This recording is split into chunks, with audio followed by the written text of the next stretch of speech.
진평왕 39년 617년 지금의 경산 지역 암양군에 한 아이가 태어났어요. 이름은 원효였죠. 원효의 집안은 그리 넉넉하지 않았어요.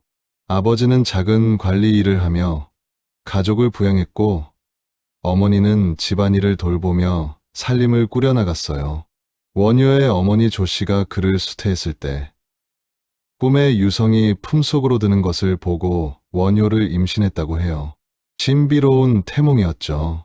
그리고 실제로 태어난 원효는 범상치 않았어요. 어린 원효는 남다른 아이였어요. 또래 아이들이 뛰어노는 동안 원효는 조용한 곳에 앉아서 깊은 생각에 잠기곤 했죠. 원효는 나면서부터 총명하고 남보다 뛰어났으며 기억력이 뛰어났어요. 하늘을 바라보며 별들이 왜 반짝이는지, 강물은 왜 흘러가는지, 사람들은 왜 태어나고 죽는지 궁금해했어요. 원효의 부모님은 아들의 특별함을 일찍부터 알아챘어요. 원효는 일찍이 고향에서 한학을 배우다가 유교를 가르치는 태학에 입학했어요. 하지만 스승을 따라 배울 것이 없을 정도로 뛰어났어요. 어느 날 마을에 한 승려가 찾아왔어요. 분황사에서 온 지혜로운 스님이었죠. 스님은 마을 사람들에게 부처님의 가르침을 전해주었어요. 어린 원효는 그 법문을 들으며 눈이 반짝였어요. 스님이 말했어요. 부처님은 모든 중생을 구하기 위해 이 세상에 오셨단다. 고통받는 모든 존재가 행복해지기를 바라셨지. 원효는 가슴이 뜨거워졌어요. 자신도 그런 일을 해보고 싶었거든요. 사람들의 아픔을 덜어주고 괴로워하는 이들에게 희망을 주고 싶었어요. 집에 돌아온 원효는 부모님께 말했어요. 아버지, 어머니, 저는 스님이 되고 싶어요. 부모님은 놀랐어요. 아직 어린 나이에 그런 큰 결심을 하다니요. 하지만 원효의 진지한 표정을 보니 농담이 아니라는 걸 알 수 있었어요. 아버지가 걱정스럽게 말했어요.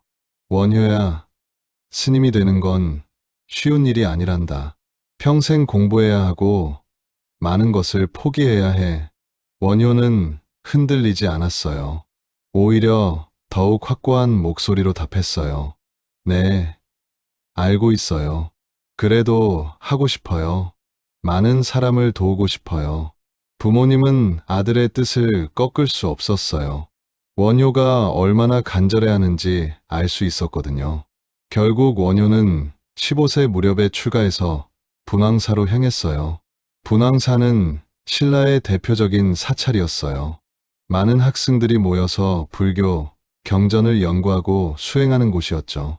원효는 이곳에서 본격적인 승려 생활을 시작했어요. 처음에는 모든 게 낯설었어요. 새벽 예불, 경전 공부, 참선 수행. 하지만 원효는 금세 적응했어요. 오히려 이런 생활이 자신에게 딱 맞는다고 느꼈거든요. 원효는 낭지, 개공, 보덕 등 뛰어난 스님에게 배웠어요. 특히 고구려에서 온 보덕 스님은 고구려, 백제, 신라를 통틀어 법문에 밝은 승려로 가장 이름이 높았어요. 원효의 총명함은 곧 사찰 전체에 알려졌어요. 다른 스님들이 어려워하는 경전도 원효는 쉽게 이해했어요. 복잡한 불교 철학도 명쾌하게 정리해서 설명할 수 있었죠. 스승 스님들도 원효를 아꼈어요. 원효는 열심히 공부했어요. 화엄경, 법화경, 열반경 같은 대승 경전들을 차례로 익혔죠. 각 경전의 깊은 뜻을 이해하려고 밤늦게까지 공부했어요. 하지만 원효에게는 한 가지 아쉬움이 있었어요. 아무리 경전을 많이 읽어도 뭔가 부족한 것 같았거든요. 글로만 배우는 것에는 한계가 있었어요. 원효는 더 깊은 공부를 하고 싶었어요. 그런데 신라에서는 배울 수 있는 것이 한정적이었어요. 당나라에 가야 진짜 고승들을 만날 수 있었죠. 당시 당나라는 불교 문화의 중심지였어요. 현장 법사를 비롯해 수많은 고승들이 활동하고 있었고 인도에서 온 새로운 경전들도 많았어요. 신라의 젊은 승려들은 모두 당나라 유학을 꿈꿨어요. 마침 절에 의상이라는 동료가 있었어요. 의상은 625년생으로 원효보다 8살 연하였지만 역시 총명하고 열심히 공부하는 스님이었죠. 두 사람은 금세 친해졌어요.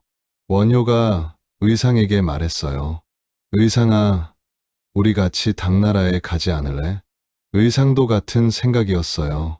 저도 그 생각을 하고 있었어요. 여기서만 공부하면 한계가 있는 것 같아요. 두 젊은 승려는 당나라 유학을 결심했어요. 물론 쉬운 일은 아니었어요. 먼 길을 떠나야 했고, 언어도 다르고 많은 어려움이 기다리고 있었죠. 하지만 원효와 의상은 두렵지 않았어요. 진정한 불법을 배우겠다는 열정이 가득했거든요. 둘의 우정은 더욱 깊어졌어요. 같은 꿈을 가진 동지였거든요. 원효는 분황사에서의 시간을 정리했어요. 스승님들께 인사드리고 동료 스님들과 작별했어요. 모든 분들이 원효를 아껴주셨기 때문에 이별이 쉽지 않았어요. 한 스승님이 당부하셨어요. 원효야, 당나라에서 많이 배우고 와라. 그리고 건강하게 돌아와야 한다. 원효는 깊이 절하며 답했어요. 네, 스승님. 꼭 좋은 성과를 가지고 돌아오겠어요. 원효의 마음은 설렘으로 가득했어요. 드디어 꿈에 그리던 당나라 유학을 떠날 수 있게 되었거든요. 밤하늘의 별들을 바라보며 원효는 다짐했어요. 당나라에서 훌륭한 스승님들을 만나 깊은 불법을 배우고 돌아와서 신라 불교 발전에 기여하겠다고요. 어린 시절부터 품어왔던 꿈이 이제 현실이 되려고 했어요. 원효의 진짜 모험이 시작되려고 하고 있었어요. 하지만 그는 아직 몰랐어요. 이 여행에서 예상치 못한 깨달음을 얻게 될 거라는 것을요. 650년 원효가 34세가 되었을 때 드디어 의상과 함께 당나라로 떠날 날이 왔어요. 두 사람은 간단한 짐만 챙겼어요. 경전 몇 권, 옷 한두 벌, 그리고 여행에 필요한 최소한의 물건들 뿐이었죠. 두 사람은 분황사를 떠나 북쪽으로 향했어요. 당나라로 가려면 고구려를 거쳐야 했는데 그 길이 만만치 않았어요. 특히 국경 지역은 험했고 위험했죠. 길을 걸으며 의상이 말했어요. 원효 형님, 정말 설레지 않아요?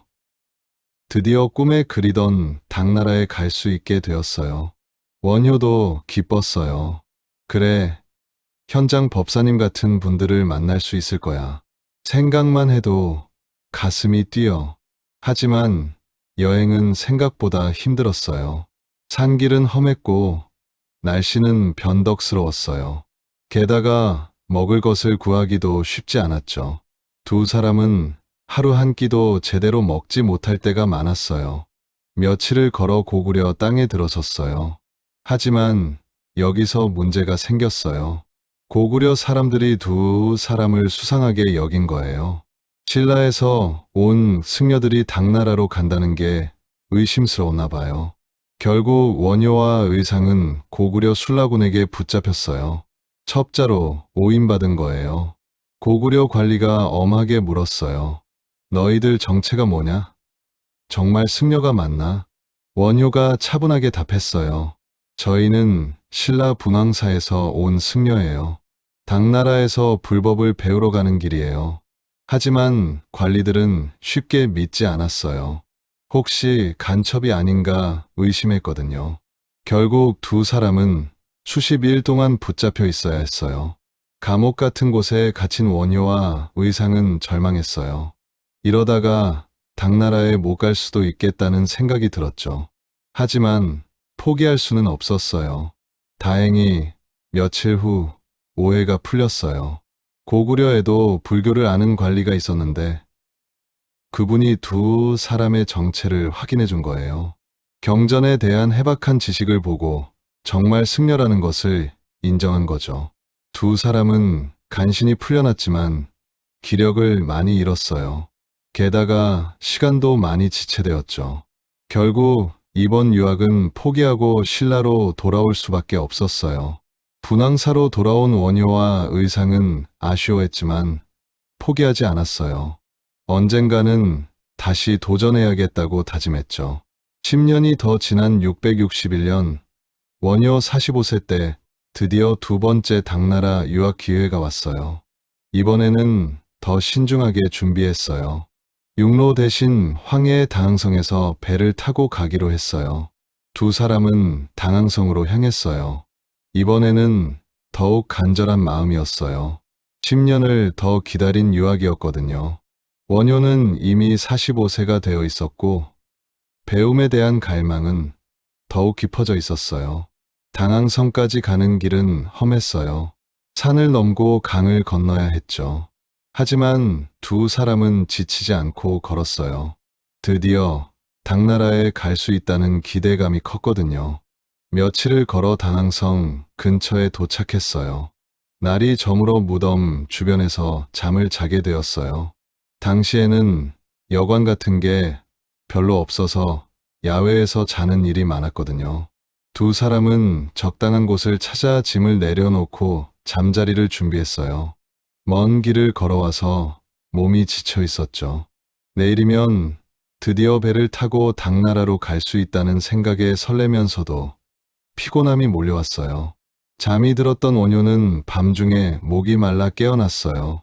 주변을 더듬거리다가 물그릇을 찾았고 그 물을 아주 맛있게 마셨어요. 시원하고 달콤한 물이었죠. 갈증이 해소되니 다시 편안하게 잠들 수 있었어요.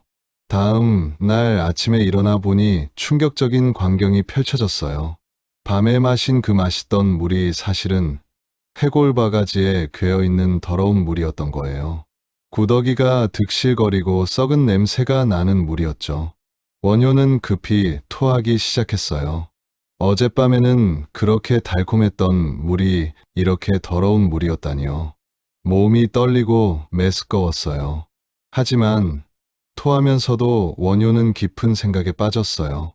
똑같은 물인데 왜 어젯밤에는 맛있었고 지금은 더러운 걸까요? 물 자체는 변한 게 없는데 자신의 느낌만 바뀐 거였어요. 그 순간 원효는 큰 깨달음을 얻었어요. 곧 마음이 일어남으로 갖가지 현상이 일어나고 마음이 멸하니 땅맛과 무덤이 둘이 아님을 알았다고 했어요. 원효는 의상에게 말했어요. 의상아, 나는 큰 깨달음을 얻었어. 모든 것은 오직 마음에서 만들어지는 거야. 의상은 이해할 수 없었어요. 형님, 무슨 말씀이세요? 원효는 확신에 찬 목소리로 설명했어요. 일체유심조야. 모든 것은 마음이 만드는 거야. 진리는 밖에서 찾을 게 아니라 내 마음에서 찾아야 해.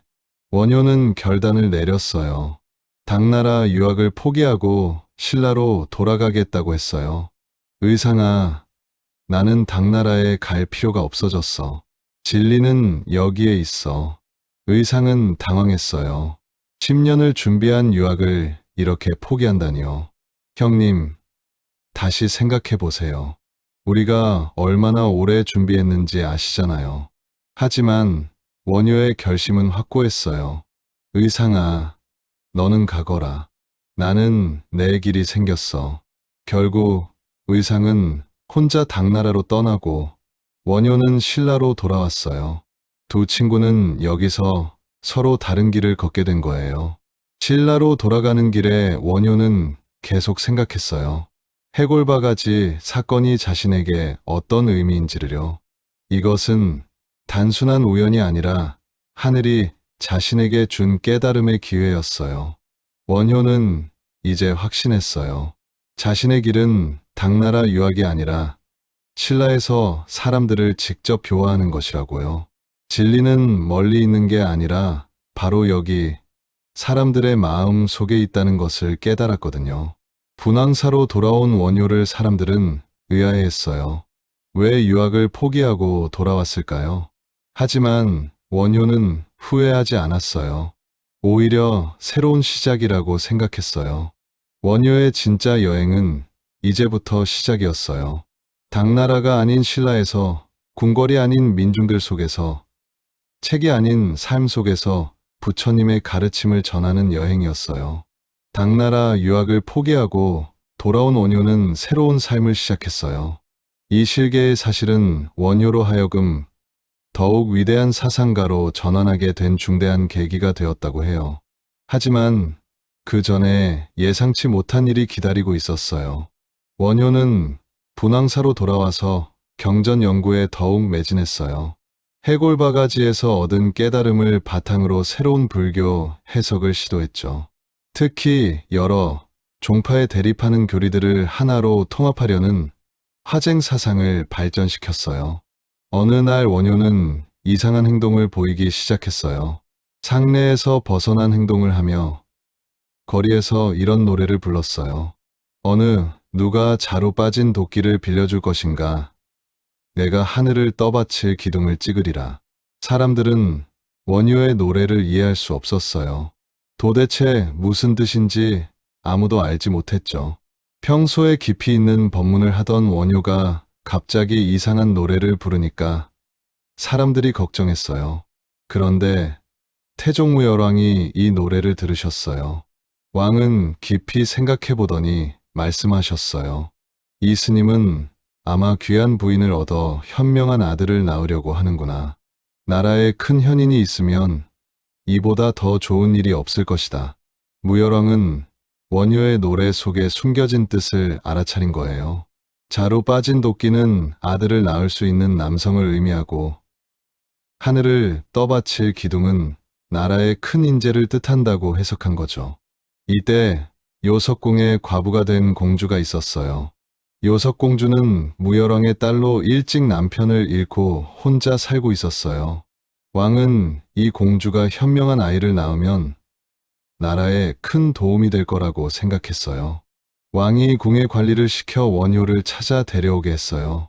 하지만 원효도 영리한 사람이었어요. 왕의 의도를 눈치챈 거죠.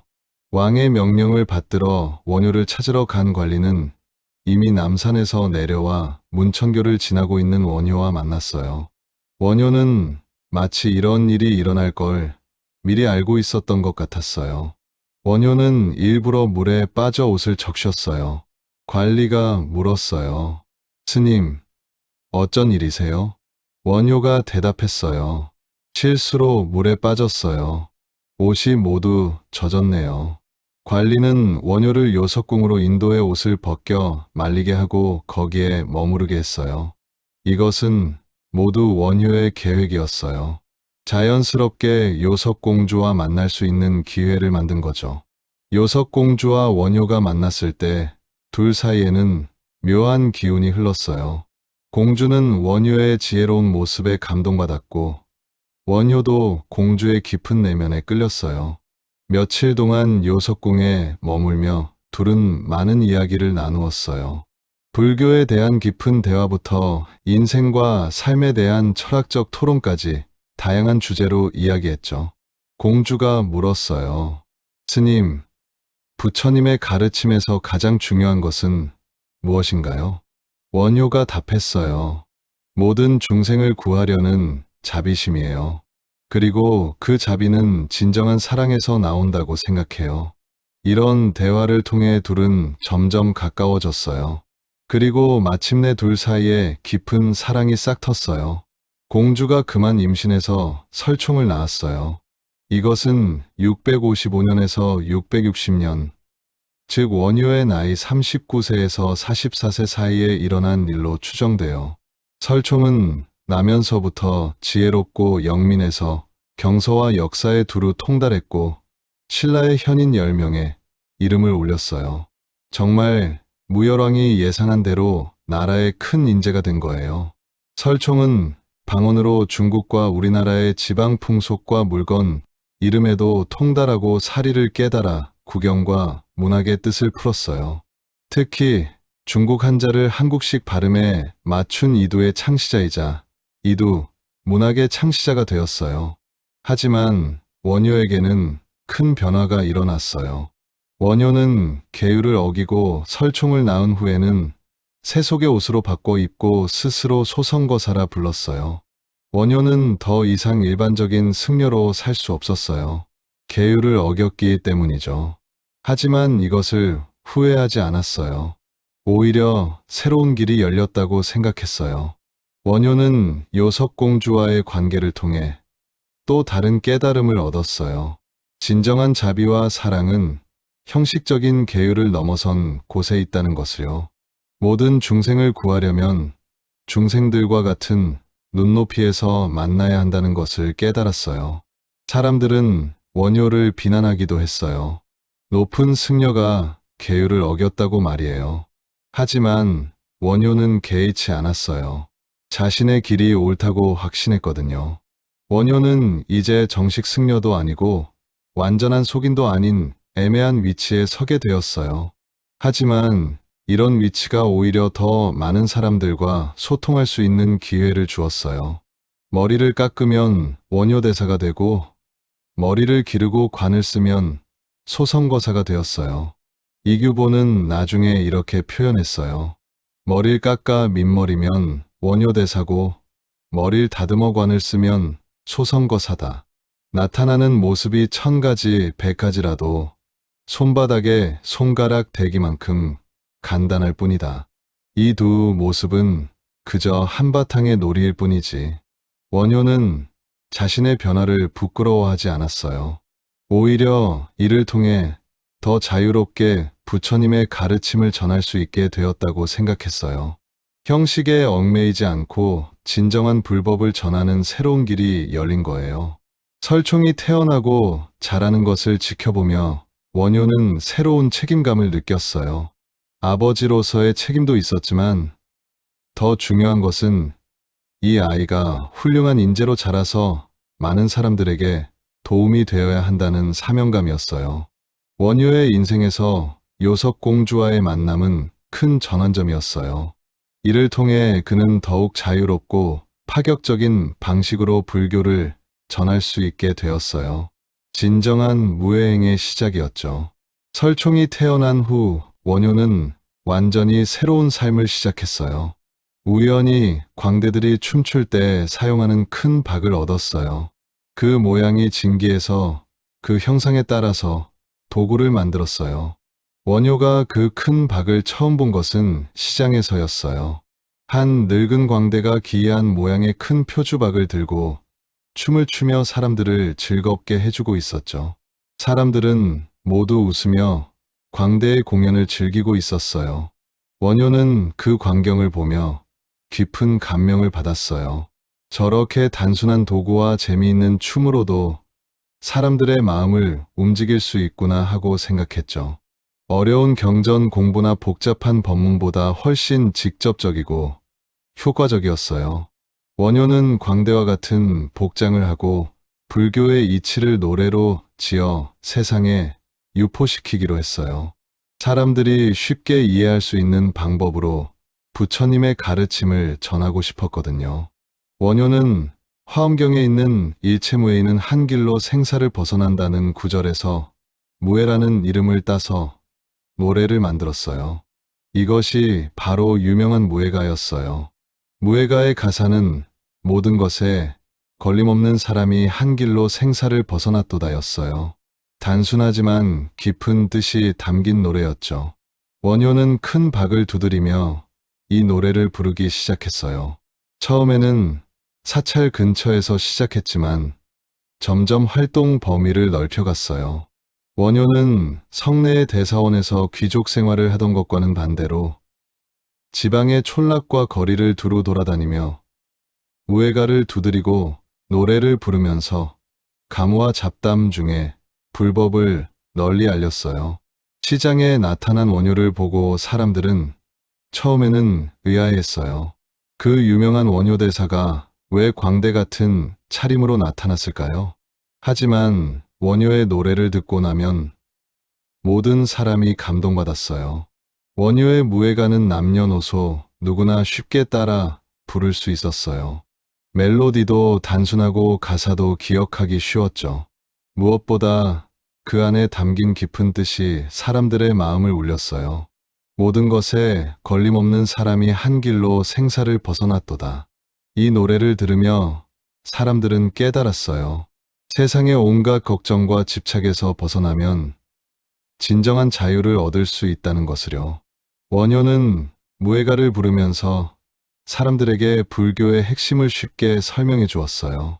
어려운 철학 용어 대신 일상의 언어를 사용했죠. 농부에게는 농사 이야기로, 상인에게는 장사 이야기로 불교를 설명했어요. 어느 날 한 농부가 원효에게 물었어요. 스님, 부처가 되려면 어떻게 해야 하나요? 원효는 웃으며 답했어요. 논에서 별을 기르듯이 마음을 정성껏 가꾸면 돼요. 잡초는 뽑고 물과 거름은 적당히 주고 정성을 다해 돌보면 가을에 좋은 벼가 나듯이 마음도 그렇게 기르면 부처님 마음이 됩니다. 농부는 고개를 끄덕였어요. 복잡한 경전 이야기보다 훨씬 이해하기 쉬웠거든요. 또 어느 날 장사꾼이 물었어요. 스님, 저는 장사를 하면서 어떻게 수행할 수 있나요? 원효가 답했어요. 정직하게 장사하고 손님을 부처님처럼 모시고 이익을 독차지하지 말고 어려운 이웃과 나누세요. 그것이 바로 보살의 수행입니다. 이처럼 원효는 사람들의 눈높이에 맞춰서 불교를 설명했어요. 원효가 이렇게 서민 대중의 교화에 나선 것은 입당 포기 후 신법을 깨달은 후이며 요석공주와의 실계로 스스로 소선거사라 자칭하던 때 이후였어요. 원효의 무예가는 점점 유명해졌어요. 신라 전국 어디를 가도 사람들이 무예가를 부르고 있었어요. 아이들도 어른들도 심지어 왕궁의 사람들까지도 무예가를 알고 있었죠. 원효는 계속 전국을 돌아다니며 무예가를 불렀어요.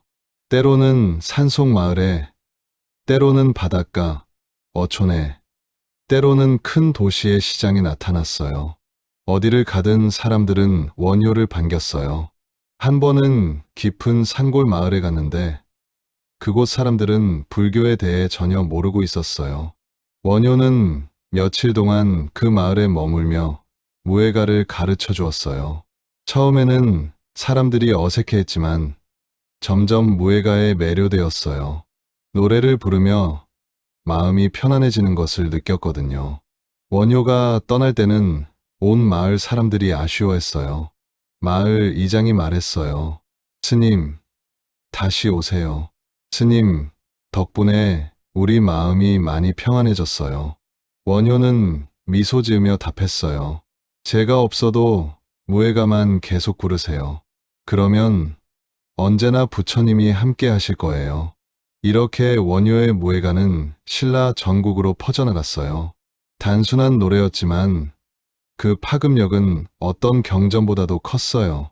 사람들은 무예가를 통해 불교를 쉽게 이해할 수 있었고 일상생활에서도 부처님의 가르침을 실천할 수 있었어요. 원효는 무예가를 통해 신라 불교의 대중화에 큰 기여를 했어요. 이전까지 불교는 왕족이나 귀족들의 전유물이었는데 원효 덕분에 일반 백성들도 쉽게 불교를 접할 수 있게 되었어요. 원효의 무예행은 당시로서는 매우 파격적인 것이었어요. 높은 학식을 가진 승려가 광대처럼 행동한다니요.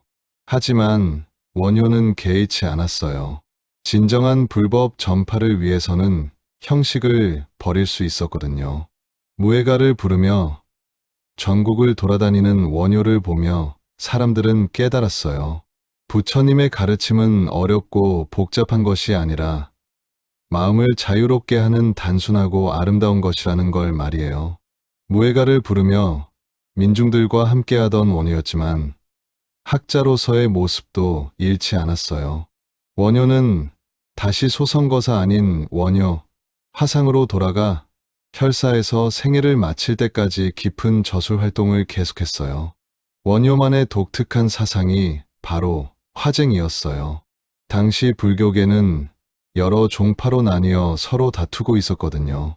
각 종파마다 자신들의 교리가 최고라고 주장하며 다른 종파를 비판했어요. 원효는 이런 상황을 안타깝게 여겼어요. 부처님의 가르침은 하나인데 왜 사람들이 나누어서 다투는지 이해할 수 없었거든요. 어느 날 원효는 여러 종파의 스님들이 모인 토론회에 참석했어요. 각자 자신의 종파 교리가 옳다고 열띤 논쟁을 벌이고 있었죠. 한 스님이 말했어요. 법상종의 교리가 가장 정확합니다. 다른 종파들은 모두 잘못 이해한 거예요. 다른 스님이 반박했어요. 무슨 소리예요? 삼론종이야말로 부처님의 진정한 가르침입니다. 또 다른 스님도 가세했어요. 율종이 근본입니다. 계율 없이는 아무것도 소용없어요. 이런 논쟁을 듣고 있던 원효가 일어나서 말했어요. 스님들, 잠시만 들어보세요. 여러분이 옳다고 주장하는 교리들을 자세히 살펴보면 사실 모두 같은 진리를 다른 각도에서 설명한 것일 뿐입니다. 스님들이 의아해하며 물었어요. 그게 무슨 뜻입니까? 원효는 차근차근 설명했어요. 부처님께서는 다양한 근기의 중생들을 위해 여러 가지 방법으로 가르침을 주셨어요. 마치 의사가 환자의 병에 따라 다른 약을 주는 것처럼요. 약은 다르지만 목적은 하나, 병을 고치는 것이죠. 원효는 계속해서 각 종파의 교리가 어떻게 연결되는지 명쾌하게 설명했어요. 법상종의 유식사상도, 삼론종의 중도사상도, 율종의 계율사상도 모두 부처님의 하나된 가르침에서 나온 것이라고 했어요. 스님들은 원효의 설명을 듣고 감탄했어요. 지금까지 대립한다고 생각했던 교리들이 실제로는 서로 보완하는 관계라는 것을 깨달았거든요. 이것이 바로 원효의 화쟁사상이었어요. 화쟁은 서로 다투는 것들을 화해시켜 조화롭게 만든다는 뜻이에요. 원효는 이런 화쟁사상을 바탕으로 수많은 저수를 남겼어요. 일생에 걸쳐 150여 권에 달하는 저수를 남겼어요. 그 중에서도 특히 유명한 것들이 있었어요.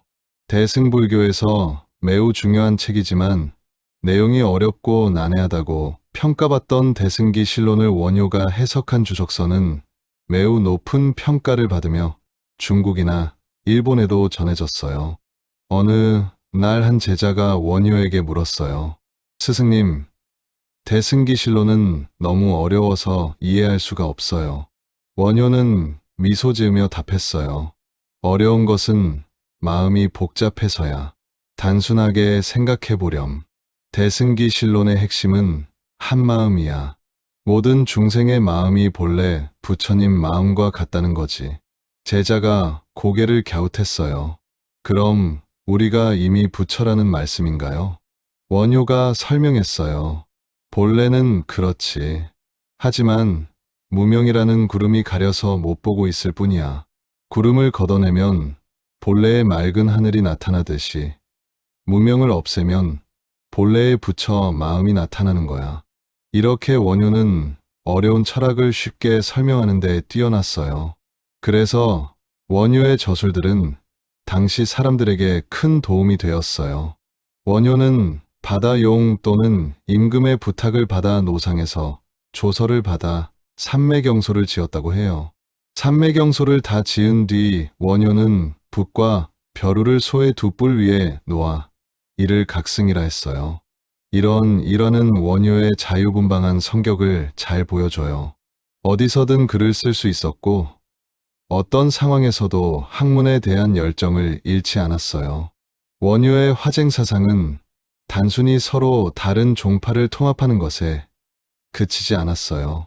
불교와 유교, 불교와 도교도 조화시키려고 했어요. 당시 신라에는 불교뿐만 아니라 유교와 도교도 함께 존재했어요. 때로는 이들 사이에 갈등이 있기도 했죠. 원효는 이런 종교들도 결국 같은 진리를 향해가는 서로 다른 길이라고 봤어요. 한 번은 유교학자와 토론할 기회가 있었어요. 유교학자가 말했어요. 불교는 출세간법이라 현실을 도피하는 종교 아닙니까? 원효가 차분히 답했어요. 그렇지 않습니다. 불교의 자비도 유교의 인도 모두 사람을 사랑하는 마음에서 나온 것 아닙니까? 형태는 다르지만 근본은 같아요. 유교 학자도 원효의 말에 수긍했어요. 정말 근본적인 가치는 비슷하다는 생각이 들었거든요. 원효 대사의 삶과 저술을 요약한다면 한마음, 화쟁, 무해의 사상이라고 할 수 있어요. 한마음은 모든 존재가 본래 하나의 마음에서 나왔다는 뜻이에요. 화쟁은 서로 다른 것들을 조화롭게 통합한다는 뜻이고, 무해는 어떤 것에도 걸림이 없는 자유로운 경지를 의미해요. 원효는 이런 사상들을 단순히 이론으로만 제시한 것이 아니라 자신의 삶으로 실천했어요. 무해가를 부르며 민중들과 소통한 것도, 요석공주와 사랑한 것도, 여러 종파를 통합하려고 노력한 것도 모두 이런 사상의 실천이었어요. 원효의 저술들은 신라를 넘어서 당나라와 일본에까지 전해졌어요. 특히 일본에서는 원효를 매우 높이 평가했어요. 원효의 사상이 일본 불교 발전에도 큰 영향을 미쳤거든요.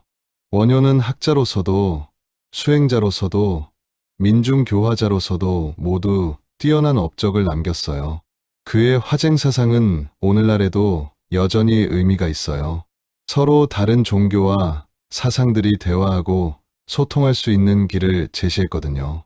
원효의 아들 설총은 중국 한자를 한국식 발음에 맞춘 이두의 창시자이자 이두 문학의 창시자였어요. 설총은 최치원, 강수 등과 함께 신라 3대 문장가로 꼽혀요.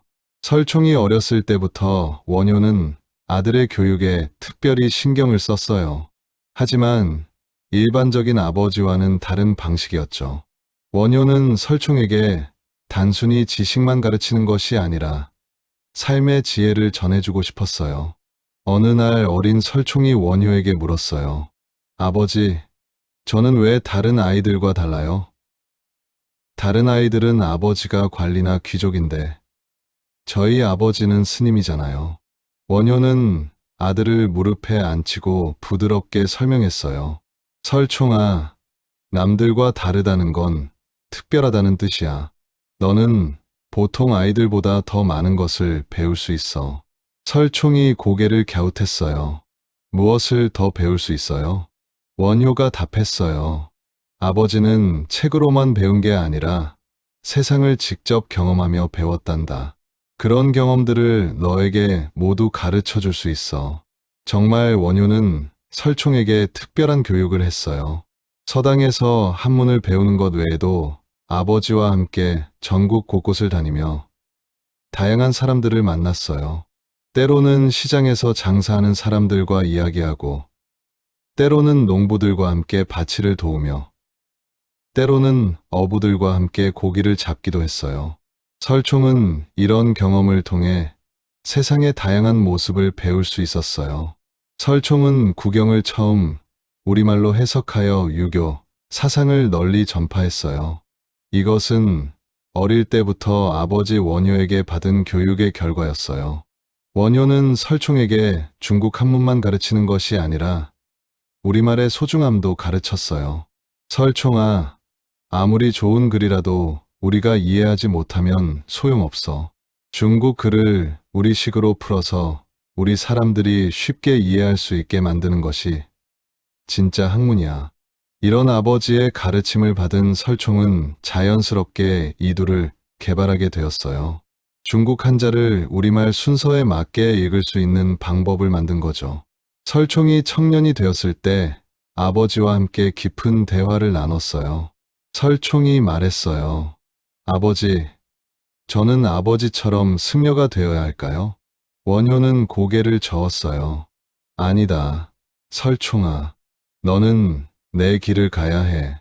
아버지는 불교를 통해 사람들을 도왔지만 너는 학문을 통해 사람들을 도울 수 있어. 설총이 물었어요. 어떻게 학문으로 사람들을 도울 수 있어요? 원효가 설명했어요. 좋은 글을 써서 사람들의 마음을 움직이고 어려운 학문을 쉽게 풀어서 많은 사람이 배울 수 있게 하는 거야. 그것도 훌륭한 보살행이란다. 이런 대화를 통해 설총은 자신의 길을 찾아갔어요. 아버지처럼 직접 민중들과 어울리지는 않았지만 학문을 통해 사회에 기여하는 길을 택한 거죠. 원효와 설총은 때로는 함께 글을 쓰기도 했어요. 아버지는 불교 철학을, 아들은 유교, 경전을 연구했지만 서로의 학문을 존중했어요. 어느 날 설총이 아버지에게 물었어요. 아버지의 화쟁 사상을 제가 유교, 공부에도 적용할 수 있을까요? 원효는 기뻐하며 답했어요. 물론이지. 화쟁의 정신은 불교에만 국한된 게 아니야. 서로 다른 학파의 이론들도 근본에서는 통한다는 걸 찾아내는 거야. 이런 아버지의 가르침을 받은 설총은 유교, 경전들도 서로 대립하는 것이 아니라 상호 보완하는 관계로 해석했어요. 이것이 설총만의 독특한 학문 방법이 되었죠. 원효는 설총이 성장하는 모습을 지켜보며 뿌듯해했어요. 자신과는 다른 길을 걸어가지만 근본 정신은 같다고 생각했거든요. 어느 날 설총이 혼인을 하게 되었을 때 원효가 말했어요. 설총아, 이제 너도 가정을 꾸리는구나. 아버지로서 한 가지 당부하고 싶은 게 있어. 설총이 귀를 기울였어요. 무엇이든 말씀해 주세요. 아버지. 원효가 진지하게 말했어요. 내가 배운 학문을 혼자만 간직하지 말고 많은 사람들과 나누어라. 그리고 후손들에게도 학문의 소중함을 가르쳐 주어라. 설총은 깊이 절하며 답했어요. 네, 아버지. 명심하겠습니다. 정말 설총은 아버지의 당부를 잘 지켰어요.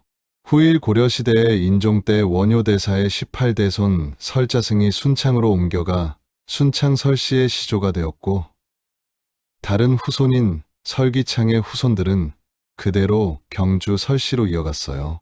원효는 말년에 설총과 함께 보낸 시간을 가장 소중하게 여겼어요. 아들이 훌륭하게 성장한 모습을 보며 자신의 삶이 헛되지 않았다고 생각했거든요. 설총도 아버지를 깊이 존경했어요. 비록 파격적인 삶을 살았지만 그 모든 것이 중생을 위한 것이었다는 걸 알고 있었거든요. 부자는 서로 다른 분야에서 활동했지만 늘 서로를 격려하고 지지했어요. 원효의 무예가가 전국에 퍼질 때 설총이 가장 기뻐했고, 설총의 이두가 완성되었을 때 원효가 가장 자랑스러워했어요. 이렇게 원효와 설총 부자는 각자의 영역에서 신라 문화 발전에 큰 기여를 했어요. 아버지는 불교 대중화를, 아들은 학문의 토착화를 이뤄낸 거죠. 원효가 설총에게 준 가장 큰 선물은 지식이 아니라 자유로운 정신이었어요. 기존의 틀에 얽매이지 않고 새로운 길을 개척하는 용기를 가르쳐 준 거죠. 이것이야말로 원효다운 교육이었어요. 원효의 무예행은 단순히 무예가를 부르는 것에 그치지 않았어요. 그는 정말로 무예, 즉 어떤 것에도 걸림이 없는 자유로운 정신으로 전국을 돌아다니며 사람들을 교화했어요. 어느 때는 왕궁에 초대받아 왕족들에게 법문을 하기도 했고, 어느 때는 시장 한복판에서 서민들과 어울리기도 했어요. 신분의 높고 낮음을 가리지 않고 모든 사람을 부처님처럼 대했죠. 한 번은 경주에서 멀리 떨어진 산골 마을에 갔어요. 그 마을에는 전염병이 돌아서 많은 사람이 죽어가고 있었어요. 다른 스님들은 전염병이 무서워서 가지 않았는데 원효만이 그 마을로 향했어요. 마을에 도착한 원효를 보고 사람들은 놀랐어요. 그 유명한 원효 대사가 이런 위험한 곳까지 와주다니요. 마을 이장이 걱정스럽게 말했어요. 스님, 여기는 전염병이 돌고 있어요. 위험하니까 빨리 돌아가세요. 원효는 웃으며 답했어요. 괜찮아요. 부처님께서 중생을 구하라고 하셨는데 위험하다고 피할 수는 없죠. 원효는 마을에 머물면서 환자들을 돌봤어요. 약초를 구해다 다려주고 무예가를 불러주며 마음을 위로해 주었어요. 또한 위생에 대한 지식을 가르쳐 주어서 전염병이 더 퍼지지 않도록 했어요. 며칠 후 신기하게도 전염병이 잠잠해졌어요. 원효의 정성스러운 간병과 올바른 치료법 덕분이었죠. 마을 사람들은 원효를 생명의 은인으로 여겼어요. 마을을 떠나는 원효에게 사람들이 음식과 옷을 준비해 주었어요. 스님, 이거라도 가져가세요. 하지만 원효는 고개를 저었어요. 고마워요. 하지만 저는 필요한 것만 가져가면 돼요. 이런 것들은 더 어려운 사람들에게 주세요. 이런 모습을 보며 사람들은 더욱 감동했어요. 진정한 무소유의 정신을 보여준 거거든요. 또 다른 데는 바닷가 어촌 마을에 갔어요. 그곳에는 바다에서 고기를 잡다가 실종된 사람들의 가족들이 슬퍼하고 있었어요. 원효는 그 가족들과 함께 바닷가에 앉아서 밤새 기도했어요. 무예가를 부르며 실종된 사람들의 명복을 빌고 남은 가족들의 마음을 위로했어요. 한 과부가 울며 말했어요. 스님, 남편이 돌아오지 않아요. 어떻게 살아가야 할까요? 원효가 따뜻하게 답했어요. 남편분은 이미 좋은 곳에 가셨을 거예요. 이제 당신이 강하게 살아서 아이들을 잘 키워야 해요. 그것이 남편에 대한 최고의 공양입니다. 원효는 그 마을에 며칠 더 머물면서 홀어머니들이 어떻게 생계를 꾸려갈지 함께 고민해 주었어요. 마을 사람들이 서로 도우며 살 수 있는 방법도 제시해 주었죠. 원효의 무예행에서 가장 인상적인 것은 차별이 없었다는 점이에요. 어떤 사람이든, 어떤 계층이든, 어떤 종교를 믿든 상관없이 도움이 필요한 곳이면 어디든 갔어요. 한 번은 큰 도시의 기생집에도 갔어요. 당시 사람들은 기생들을 천하게 보았는데 원효만은 그들도 똑같은 중생이라고 생각했어요. 기생집 주인이 놀라며 말했어요. 스님, 이런 곳에 왜 오셨어요? 원효가 자연스럽게 답했어요. 부처님은 모든 중생을 구하라고 하셨어요. 여기도 중생들이 사는 곳 아닌가요? 원효는 기생들에게도 무예가를 가르쳐 주었어요. 그들의 아픔과 고민을 들어주고 위로의 말씀을 해 주었어요. 한 기생이 눈물을 흘리며 말했어요. 스님, 저희 같은 사람들도 구원받을 수 있나요? 원효는 단호하게 답했어요. 물론이에요. 부처님 앞에서는 모든 중생이 평등해요. 지금 하는 일이 무엇이든 마음만 바르면 누구나 부처가 될 수 있어요. 이런 원효의 모습을 보고 기생들은 큰 감동을 받았어요. 자신들을 차별하지 않고 똑같은 인간으로 대해주는 사람을 처음 만났거든요. 원효는 또한 죄인들도 찾아갔어요. 감옥에 가서 죄수들에게 법문을 해주었죠. 한 죄수가 물었어요. 스님, 저처럼 죄를 지은 사람도 용서받을 수 있나요? 원효가 답했어요. 진심으로 참회하면 용서받을 수 있어요. 중요한 것은 과거가 아니라 지금부터 어떻게 사는가예요. 원효의 말을 듣고 많은 죄수들이 진심으로 참회했어요. 추록 후에 새로운 삶을 살겠다고 다짐했죠. 원효의 무예행은 계급 사회였던 신라에 큰 파장을 일으켰어요. 신분의 차별 없이 모든 사람을 평등하게 대하는 모습이 충격적이었거든요. 어떤 귀족들은 원효를 비난하기도 했어요. 고귀한 승려가 천민들과 어울리다니 품격이 떨어진다. 하지만 원효는 개의치 않았어요. 오히려 이렇게 반박했어요. 부처님께서는 모든 중생을 구하라고 하셨어요. 높은 사람만 구하고 낮은 사람은 버리라고 하지 않으셨어요. 원효의 무예행을 통해 신라의 불교는 진정한 대중 종교가 되었어요.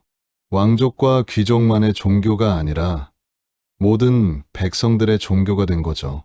원효는 어디를 가든 사람들에게 희망을 주었어요. 절망에 빠진 사람들에게는 위로를, 방황하는 사람들에게는 방향을, 외로운 사람들에게는 따뜻함을 주었어요. 사람들은 원효를 보며 깨달았어요. 진정한 종교인은 높은 곳에 앉아서 가르침을 주는 사람이 아니라 고통받는 사람들 곁에서 함께 아파하고 위로해주는 사람이라는 것을요. 원효의 무예행은 오늘날에도 많은 시사점을 줘요. 진정한 종교는 형식과 격식보다 사람에 대한 사랑과 자비가 중요하다는 것을 보여주거든요. 원효는 마지막에 소선거사가 아닌 원효, 화상으로 돌아가 혈사에서 생애를 마쳤어요. 혈사는 지금의 경주 근처에 있던 작은 암자였어요. 오랜 무예행을 마치고 원효는 조용한 곳에서 마지막 시간을 보내고 싶었어요. 전국을 돌아다니며 수많은 사람들을 만나고 가르침을 전했지만 이제는 자신만의 시간이 필요했거든요. 혈사는 정말 조용한 곳이었어요. 깊은 산속에 있어서 세상의 소음이 전혀 들리지 않았죠. 새들의 지저귐과 바람 소리, 그리고 계곡물 흐르는 소리만이 들렸어요. 원효는 이곳에서 마지막 저술 작업을 했어요.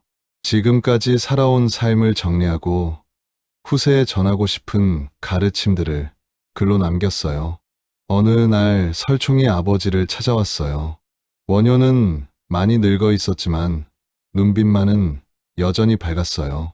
설총이 걱정스럽게 물었어요. 아버지, 이렇게 외진 곳에서 혼자 계시니까 걱정돼요. 원효는 웃으며 답했어요. 설총아, 나는 혼자가 아니야. 온 우주가 나와 함께하고 있어. 설총이 이해하지 못하는 표정을 짓자 원효가 설명했어요. 이 산의 나무들, 하늘의 구름들, 땅 위의 풀들이 모두 부처님의 모습이야. 어떻게 혼자라고 할 수 있겠니? 원효는 정말로 외롭지 않았어요. 젊었을 때처럼 많은 사람들과 어울리지는 않았지만 자연과 하나가 되어 살고 있었거든요. 매일 아침 원효는 혈사 뒤편 언덕에 올라가서 동쪽을 바라봤어요. 해가 떠오르는 모습을 보며 하루를 시작했죠. 그 모습은 정말 평화로워 보였어요. 어느 날 한 젊은 스님이 원효를 찾아왔어요. 원효의 제자가 되고 싶어서 온 거였어요. 젊은 스님이 말했어요. 스승님, 저를 제자로 받아주세요. 스승님의 깊은 가르침을 배우고 싶어요. 원효가 물었어요. 자네는 왜 나를 스승으로 삼고 싶은가? 젊은 스님이 답했어요. 스승님은 모든 종파를 통합하신 위대한 분이시잖아요. 그런 학문을 배우고 싶어요. 원효는 고개를 저었어요. 자네가 잘못 생각하고 있네. 나는 종파를 통합한 게 아니라 종파가 원래 하나였다는 걸 발견했을 뿐이야. 젊은 스님이 의아해했어요. 무슨 말씀이신지 잘 모르겠어요. 원효는 차를 우려주며 설명했어요. 이 차를 보게. 차십도 하나, 물도 하나, 불도 하나야. 하지만 이 셋이 만나면 향기로운 차가 되지. 불교의 여러 종파도 마찬가지야. 겉으로는 다르지만 근본은 하나란다. 젊은 스님은 원효의 설명을 듣고 깊이 깨달았어요. 학문이란 복잡한 이론을 만드는 게 아니라 단순한 진리를 발견하는 것이라는 걸 알았거든요. 원효는 혈사에서 보낸 마지막 시간 동안 자신의 삶을 되돌아봤어요. 젊었을 때 당나라 유학을 꿈꿨던 것, 해골 바가지에서 깨달음을 얻은 것, 요석공주와 사랑한 것, 설총을 키운 것, 무예가를 부르며 전국을 돌아다닌 것, 모든 일들이 우연이 아니라 필연이었다는 생각이 들었어요. 하나하나가 모두 중생을 구하기 위한 부처님의 뜻이었던 것 같았어요. 원효는 마지막 글을 쓰기 시작했어요. 후세 사람들에게 전하고 싶은 메시지였어요. 모든 중생아, 너희는 이미 부처이다. 다만 그것을 모르고 있을 뿐이다. 구하려고 애쓰지 말고 원래 가지고 있는 것을 발견하라. 이것이 원효가 평생 깨달은 진리의 핵심이었어요. 부처가 되기 위해 특별한 무언가를 얻을 필요가 없다는 것이었죠. 어느 날 밤 원효는 꿈을 꾸었어요. 정광열애께서 나타나신 꿈이었어요. 꿈 속에서 정광열애께서 말씀하셨어요. 원효야, 수고 많았다. 이제 그만 쉬어도 된다. 원효가 꿈 속에서 답했어요. 부처님, 아직 구하지 못한 중생들이 많아요. 정광열애께서 미소 지으시며 말씀하셨어요. 걱정하지 마라. 내가 심은 씨앗들이 계속 자라날 것이다. 꿈에서 깨어난 원효는 평온한 미소를 지었어요. 이제 정말 떠날 때가 된 것 같았어요. 686년 원효는 70세의 나이로 혈사에서 입적했어요. 마지막까지 고요하고 평화로운 모습이었어요. 원효의 부음이 전해지자 전국에서 사람들이 몰려왔어요. 왕족부터 천민까지, 승려부터 속인까지 모든 계층의 사람들이 원효의 죽음을 애도했어요. 설총은 아버지의 마지막을 지키며 생각했어요. 정말 파란만장한 삶이었다고. 하지만 그 모든 것이 중생을 위한 것이었다고. 원효의 장례식에는 수만 명의 사람들이 참석했어요. 모두가 원효에게 빚을 지고 있다고 생각했거든요. 원효의 가르침으로 인생이 바뀐 사람들이 너무나 많았어요. 한 할머니가 울며 말했어요. 원효 스님 덕분에 우리 마을에 불교가 들어왔어. 그분이 없었다면 우리는 영원히 무지한 채로 살았을 거야. 한 젊은 승려도 말했어요. 스승님의 화쟁 사상 덕분에 우리 불교계가 하나가 될 수 있었어요. 원효가 남긴 것은 단순한 학문이나 이론이 아니었어요. 사람들의 마음을 변화시킨 것이었어요. 절망을 희망으로, 미움을 사랑으로, 분열을 통합으로 바꾼 것이었어요. 원효의 죽음 이후에도 그의 가르침은 계속 이어졌어요. 제자들이 원효의 사상을 전수했고 원효가 쓴 책들은 계속 읽혔어요. 특히 무예가는 수백 년 동안 사람들 사이에서 불려졌어요. 힘들고 어려운 일이 있을 때마다 사람들은 무예가를 불러서 마음을 달랬어요. 원효는 죽었지만 그의 정신은 영원히 살아있었어요. 모든 중생을 차별 없이 사랑하고 어떤 형식에도 얽매이지 않으며 진정한 자유를 추구하는 정신은 오늘날까지도 많은 사람들에게 영감을 주고 있어요. 원효의 마지막 깨달음은 간단했어요. 모든 것이 하나라는 것, 모든 중생이 이미 부처라는 것, 그리고 진정한 자유는 마음에서 나온다는 것이었어요. 혈사에서의 마지막 시간은 원효의 삶을 완성시킨 소중한 기간이었어요. 화려했던 무예행을 마치고 조용히 자신을 돌아보며 평생의 깨달음을 정리할 수 있었거든요. 원효는 정말로 자유로운 사람이었어요. 어떤 틀에도 갇히지 않고 어떤 편견에도 굴복하지 않으며 오직 중생을 위한 자비심으로 살았어요. 그리고 그 자유로운 정신은 천년이 지난 지금도 우리에게 큰 감동을 주고 있어요.